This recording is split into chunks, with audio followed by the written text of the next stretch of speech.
आइए दोस्तों, आज हम लोग क्लास 9 बोर्ड के सामाजिक विज्ञान को हल करेंगे। ये बहुत ही इम्पोर्टेंट क्वेश्चन दिया गया था। आज हम लोग सबसे पहले पहला प्रश्न देखेंगे। यहाँ पे दिया है कि फ्रांस के सम्राट लुई 16वां को न्यायालय के द्वारा निम्न में से किस कारण से फांसी की सजा दी गई थी। तो किसानों पर अत्याचार के कारण, देशद्रोह के कारण, जनता का शोषण के कारण, इनमें सभी।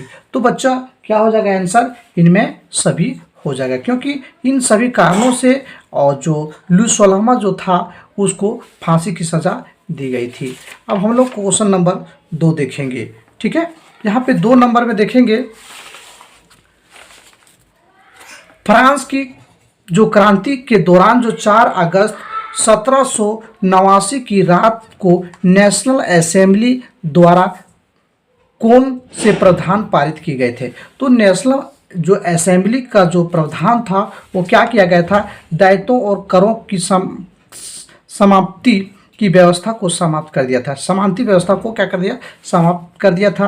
पादरी वर्ग के सदस्यों को भी अपने विशेषाधिकार छोड़ने के लिए मजबूर करने पर, ठीक है, इसको भी मजबूर कर दिया गया था। धार्मिक कर समाप्त कर और चर्च के स्वामित्व वाली भूमि जब्त करने पर। तो इसका भी उत्तर इनमें सभी हो जाएगा। ठीक है, अगला प्रश्न हम लोग देखेंगे। यहाँ पे दिया है क्वेश्चन, देखिए, औद्योगिक समाज एक पूंजीवाद समाज है या विचारधारा किसका था? ठीक है, तो ये क्या है? ये कार्ल मार्क्स का विचारधारा था। ठीक है, औद्योगिक समाज एक पूंजीवाद समाज है, ये कार्ल मार्क्स का क्या था? विचारधारा था। अब हम लोग क्वेश्चन नंबर 4 चलेंगे। यहाँ पे 4 दिया है, रूसी इतिहास में निम्न में से किस क्रांति को खूनी रविवार के नाम से जाना जाता है? तो खूनी रविवार के नाम से जो जाना जाता है, 1905 की जो क्रांति थी वो खूनी रविवार के नाम से जाना जाता है। ठीक है, तो ऑप्शन ये मेरा सही हो जाएगा। चलिए अगला प्रश्न हम लोग देखेंगे, क्वेश्चन नंबर 5 देखेंगे। यहाँ पे दिया हुआ है कि जर्मनी को संकट से निकालने के लिए डॉब्स योजना किसने बनाई? तो डॉब्स योजना जो बनाई थी वो किसने बनाई थी? तो यहाँ पे आपका अमेरिका बनाई थी। किसने बनाई थी? डॉब्स योजना अमेरिका बनाई थी। ठीक है, चलिए और हम लोग आगे चलेंगे। नेक्स्ट क्वेश्चन देखेंगे हम लोग, क्वेश्चन नंबर 6 यहाँ पे दिया हुआ है। 6 नंबर प्रश्न देखेंगे। वह स्थिति जब कीमतें बेहिसाब बढ़ जाती है कहलाती है। तो अति मुद्रास्फीति कहलाती है। अर्थात ये आपका बी ऑप्शन सही हो जाएगा। ठीक है, 6ठा नंबर प्रश्न हम लोग देख लिए। अब 7वां नंबर प्रश्न देखेंगे। क्या दिया है? वनों के लुप्त होने की प्रक्रिया को क्या कहते हैं? तो वनों की लुप्त होने की प्रक्रिया को हम लोग वन विन्यास बोलते हैं। यानी ऑप्शन मेरा ये क्या हो जाएगा? सही हो जाएगा। चलिए क्वेश्चन नंबर 8 हम लोग चलेंगे। ठीक है, क्या है? गद्दी समुदाय के लोग अपने मवेशियों को चराते हुए अप्रैल में वे उत्तर की तरफ चल पड़ते हैं।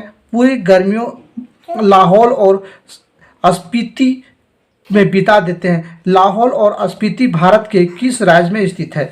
तो ये हिमाचल प्रदेश में है। कौन सा? तो हिमाचल प्रदेश में। ऑप्शन नंबर मेरा डी सही हो जाएगा। ठीक है बच्चों, आगे की ओर क्वेश्चन चलेंगे हम लोग। क्वेश्चन नंबर 9 हम लोग देखेंगे। यहाँ पे दिया हुआ है कि 1871 में ब्रिटिश उपनिवेशिक सरकार द्वारा पारित सबसे खराब कानूनों में से एक कानून निम्न में से कौन सा है? तो ये आपका बी हो जाएगा। ठीक है, आपराधिक जनजाति अधिनियम। ठीक है, ये सबसे खराब कानून में से। ठीक है, ठीक है। अब हम लोग चलेंगे क्वेश्चन नंबर 10। क्या दिया है?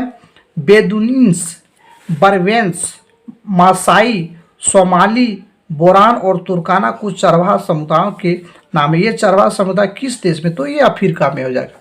यानी ऑप्शन नंबर ये मेरा सही हो जाएगा। चलिए क्वेश्चन नंबर 11 की ओर हम लोग बढ़ते हैं।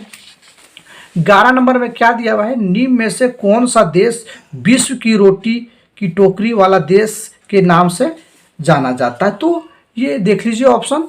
तो ये मेरा ऑप्शन डी सही हो जाएगा, यानी अमेरिका। ठीक है, चलिए क्वेश्चन नंबर 12 में हम लोग देखते हैं कि पहली बार क्रिकेट किस देश में खेला गया? तो आप लोग जानते होंगे, ये इसका इंग्लैंड सही हो जाएगा, यानी डी ऑप्शन सही हो जाएगा।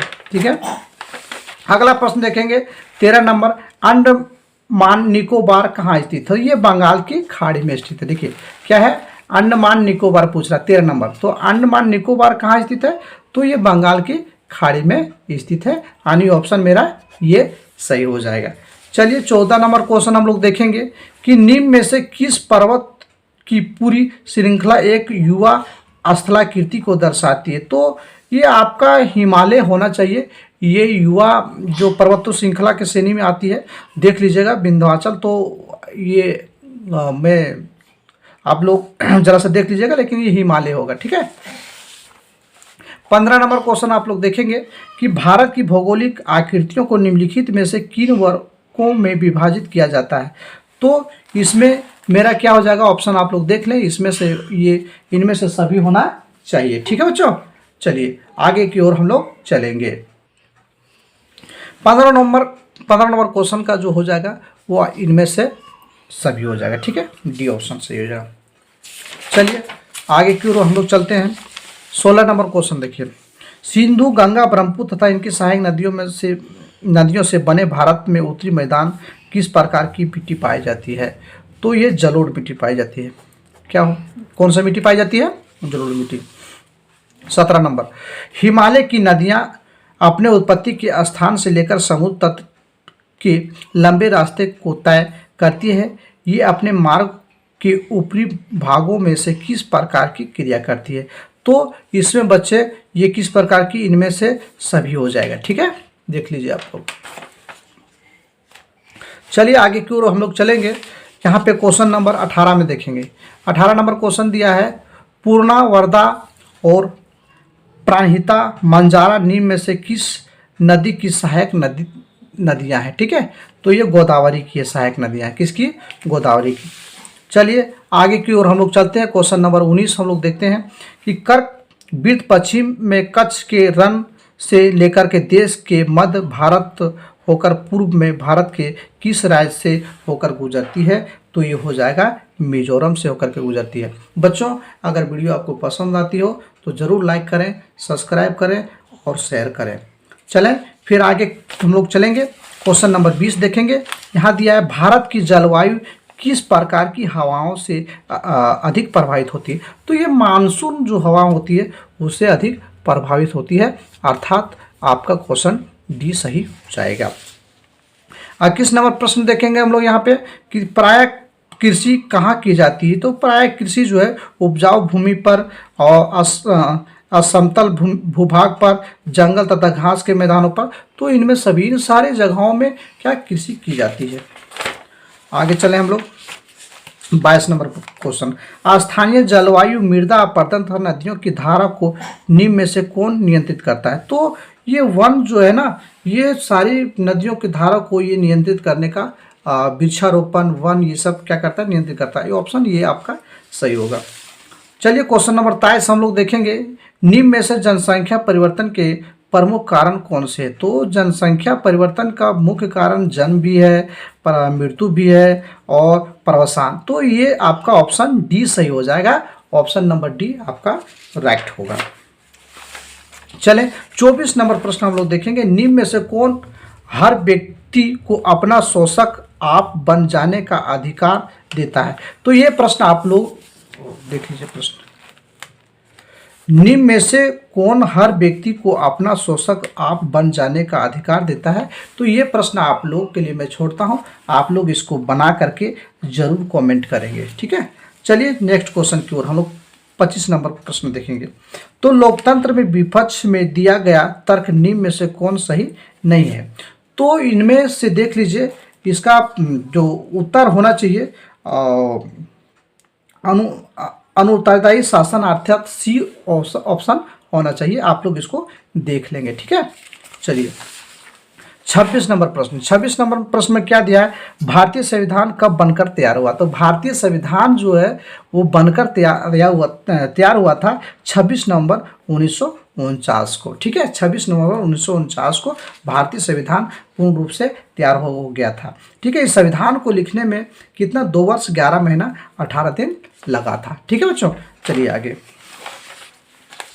यहाँ पे 27 नंबर प्रश्न हम लोग देखेंगे कि मैं भारत के लिए ऐसा संविधान चाहता हूँ जो गुलामी और अधीनता से मुक्त हो। यह कथन 1931 में अपनी पुस्तक अंग इंडिया में किसने लिखा? तो अंग इंडिया में जो लिखा वो महात्मा गांधी ने लिखा था। ये अंग इंडिया पुस्तक जो है ये महात्मा गांधी के द्वारा ही लिखा गया है ना। और यही व्यक्ति महात्मा गांधी ने बोला था कि मैं भारत के लिए ऐसा संविधान चाहता हूँ जो गुलामी और अधीनता से मुक्त है। ठीक है, चलिए 28 नंबर प्रश्न में हम लोग देखेंगे। दिया हुआ है कि अप्रैल 1994 की मध्यरात्रि को दक्षिण अफ्रीका एक नया लोकतांत्रिक देश बन गया। इसके साथ वहाँ निम्न में से क्या परिवर्तन देखने को मिला? तो वहाँ पे बहुत सारे परिवर्तन देखने को मिला था। रंग भेद वाले शासन समाप्त हो गया था। सभी नक्सलों के लिए मिली जो झूली सरकार थी वो भी वहाँ हो गया था। गणराज्य का एक नया झंडा लहराया गया था। ये तो सभी आपका ऑप्शन डी होना चाहिए। चलिए अगला नंबर 29 नंबर क्वेश्चन देखेंगे हम लोग। किसी भी लोकतंत्र में नियमित अंतरालों पर निम्न में से क्या होना अनिवार्य माना जाता है? तो नियमित अंतराल पर जब तक चुनाव नहीं होता है तो ये नहीं होगा, तो चुनाव आंसर आपका ये सही होगा। ठीक है, 30 नंबर प्रश्न हम लोग देखेंगे कि भारत में निर्वाचन आयोग को निम्न में से कौन सा अधिकार प्राप्त है? तो भारत को जो चुनाव आयोग होता है, निर्वाचन आयोग, तो इनमें सारे अधिकार उनको प्राप्त होते हैं। इनमें से सभी हो जाएगा ऑप्शन। ठीक है, इनमें से सभी। ठीक है, आगे चलेंगे हम लोग। 31 नंबर प्रश्न में क्या दिया है कि निम्न में से कौन सा सरकार का प्रमुख होता है तथा सरकार की ओर से अधिकांश अधिकारों का प्रयोग करता है? तो ये प्रधानमंत्री ही है जो सारे अधिकांश अधिकारों का ये प्रयोग करता है ना, काम करता है। 32 नंबर 1979 में सरकार ने सामाजिक तथा शैक्षणिक रूप से पिछड़े वर्ग की पहचान के उद्देश्य से एक ऐसा आयोग का गठन किया था। उस आयोग को किस नाम से जाना जाता है? तो ये मंडल आयोग। कौन सा आयोग बच्चों? मंडल आयोग के नाम से जाना जाता है, जो पिछड़े वर्ग की पहचान दिलाने के उद्देश्य से गठन किया गया था। ठीक है, पिछड़े व्यक्तियों के लिए। ठीक है, तो ये सी नंबर ऑप्शन सही होगा। चलिए आगे हम लोग चलेंगे। 33 नंबर, निम्न में से किस अधिकार को 44वां संविधान संशोधन जो अधिनियम 1978 के द्वारा मौलिक अधिकारों की सूची से हटाया गया? तो मौलिक अधिकार उसमें 7 थे।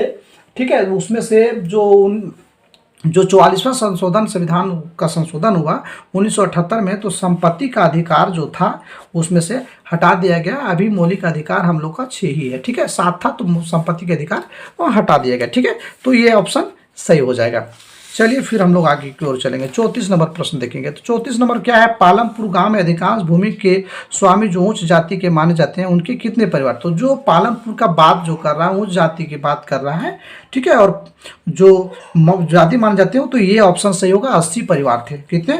80 परिवार, यानी सी ऑप्शन। 35 नंबर प्रश्न देखेंगे। निम्न में से उत्पादन के निष्क्रिय साधन माने जाते हैं जो स्वयं किसी वस्तु का उत्पादन नहीं करते? तो इसमें क्या हो जाएगा बच्चों? इनमें से कोई नहीं, इनमें से कोई नहीं। ठीक है, चलिए आगे हम लोग चलेंगे। 36 नंबर प्रश्न। 36 नंबर प्रश्न में दिया है, जब प्राकृतिक संसाधन एवं भौतिक पूंजी की अपेक्षा जनसंख्या की मात्रा में अधिक वृद्धि होती है तो इनमें से निम्न में से किस प्रकार की आवश्यकताएं बहुत बढ़ जाती है?